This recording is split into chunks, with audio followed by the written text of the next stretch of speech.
Hey you guys, it's Peter, and welcome to my channel, Peter Likes Books. And today is a book review, which I feel like I've been doing a lot of book reviews over here lately. And you would think that that's normal on a booktube channel maybe, but the reality is I haven't read that many books this year.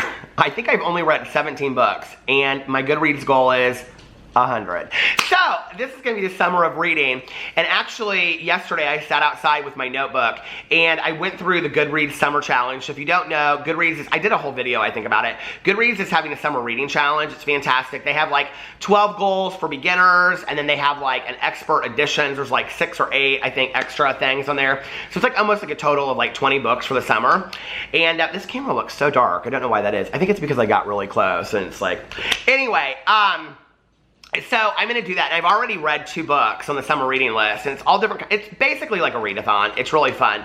So you should do it. And if you also want to read something a little scary, Peter's Book Club, which is my book club, I think we're getting close to 2,000 members, which is so exciting. We're doing a year of true crime, and we are currently reading Killer Clown by John Wayne Gacy, which I have to tell you, I started last night. I'm about 2 hours in, and it is so good. I mean, it is one of the best true crime novels or true crime books I have ever read. And the beginning of it is told very much like a thriller. It's told by one of the investigators on the case, Terry Sullivan, and it kind of describes his background in working for the Assistant District Attorney's Office in Illinois and things like that. It is so interesting, and it's interesting from the point of view that John Wayne Gacy was very protected in their trying to, like, they had so much evidence, but they didn't know, like, what to do with it. And so it's very interesting, as well as when you compare it to a novel or a book. I always call them novels, but compared to a book today, like I'll Be Gone in the Dark by Michelle McNamara, or the Paul Holes investigation for the California,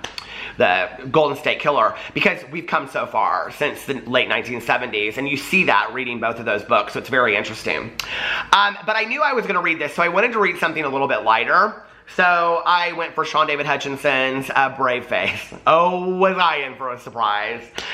So anyway, if you don't know what you don't know, I say it all the time, my other channel, I don't know. But anyway, if you don't know what you don't know is a lot. I'm a huge Sean David Hutchinson fan. I mean, like, I love what he writes, and he just, I don't know, it just seems like he just effortlessly sits down and just writes these amazing novels out. And, you know, when I read We Are the Ants a couple years ago, I just was blown away. You know, I love young adult contemporary, but I also love science fiction that has to do with aliens, specifically. I don't love tons of science fiction, but I like that, you know? And the two of them combined together, it just was so cool to read. And then I read The Edge of the Universe, and it was very sad, I will say that, but I loved that as well. And I have all of his books on Audible, but I haven't listened to all of them yet. So I wanted to listen to Brave Face because it just came out, and it's his memoir of basically his coming out years. Kind of. It's about mental health, and it's about his coming out years, basically from, I would say, early high school all the way through college, and then it kind of flash forwards to today. And this is a spoiler-free review, so I'm not going to tell you things that will ruin it. But I will tell you, I ended up I gave the book 4 stars, but I would probably give it a rating of like, I don't know, 4.3, 4.5 out of 5. And the reason why was, I'm not necessarily sure that 20 years from now this is a book that I would recommend to other people, but I thought it was fantastically done.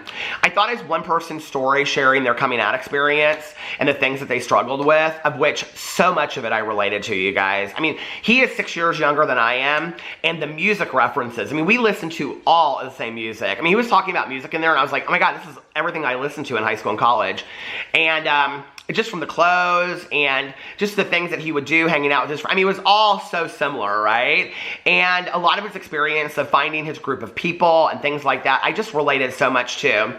The only thing I didn't relate to in the book, and you know, it's his memoir, so it doesn't need to be relatable to Peter, you know what I mean? Like, it's just somebody's experience, and I love to read somebody else's experience. I love reading memoirs, by the way, as well. And that he has some family conflict related to his coming out, but I will save that for you guys to read, because it's a pivotal part of the book. That was not my experience. I didn't have that experience with my family. So it was really interesting to read. I think also because we talk so much about how changed the world is today, and I think as an example of that, it offers hope. Okay, the 2 greatest things about this book are really things that were kind of just tied in that have really nothing to do with his story. And the number one thing is the way that Sean David Hutchinson handles trigger warnings in this book is done so eloquently. At the beginning of it, he gives a trigger warning, but it's actually part of the introduction. And he starts it off a little humorously, but then he gets very, very serious. And he talks about he doesn't even like, he's so transparent. He says exactly what things he will be talking about in there. So if these are trigger things for you or trigger warnings, like here, don't listen to this book.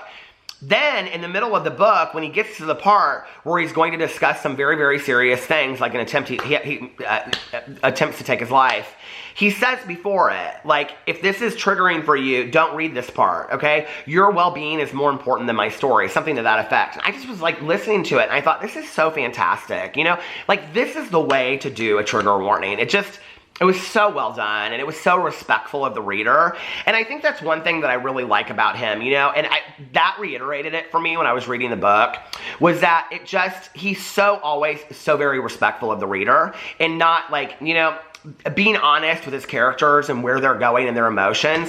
That to me, his characters are always relatable, no matter when it took place, you know?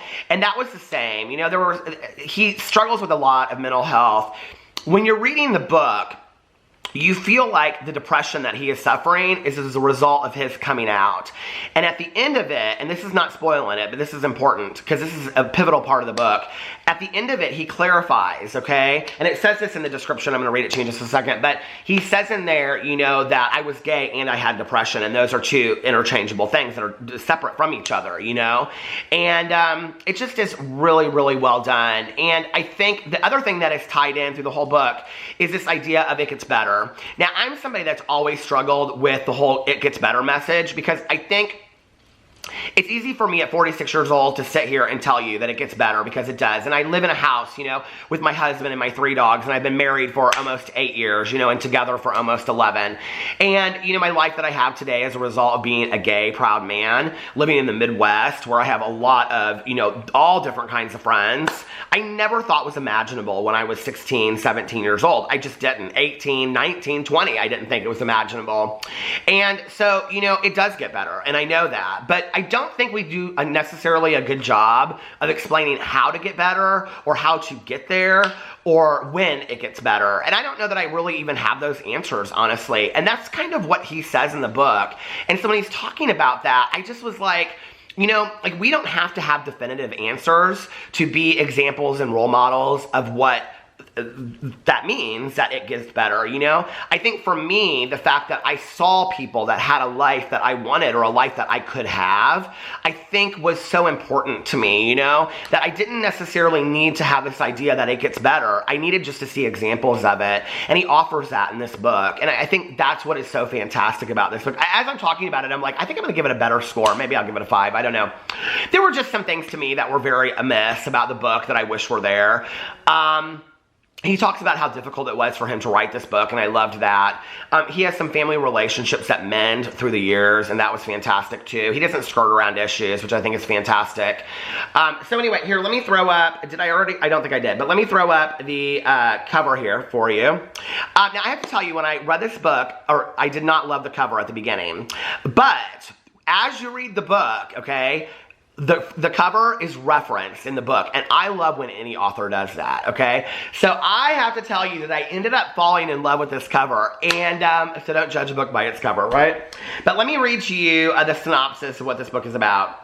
Critically acclaimed author of We Are the Ants, described as having hints of Vonnegut's Slaughterhouse-Five, said by the School Library Journal, opens up about what led to an attempted suicide in his teens and his path back from the experience. I wasn't depressed because I was gay. I was just depressed and gay.